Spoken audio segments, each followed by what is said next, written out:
বাঙালি মায়েরা সন্তানের মঙ্গল কামনায় চৈত্র সংক্রান্তির চড়ক উৎসবের আগের দিন নীলষষ্ঠী পালন করেন। পঞ্জিকা অনুসারে ষষ্ঠী তিথি না হলেও নীলষষ্ঠী পালন করা হয় এই দিন। এই ষষ্ঠীতে দেবী ষষ্ঠী নন, পূজিত হন মহাদেব। কিন্তু কেন? পুরাণ মতে নীলষষ্ঠীর এই বিশেষ দিনে নীলচণ্ডিকা বা দেবী নীলাবতীর সাথে বিয়ে হয়েছিল মহাদেবের। দক্ষযজ্ঞে স্বামীর অপমান সহ্য করতে না পেরে শিবের স্ত্রী সতী দেহত্যাগ করেছিলেন।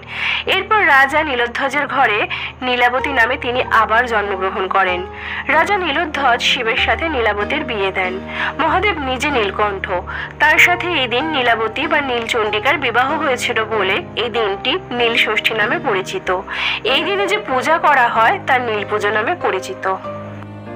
ভিডিওটি পুরো দেখার জন্য ধন্যবাদ। লাইক, শেয়ার ও সাবস্ক্রাইব করে চ্যানেলটির পাশে থাকবেন।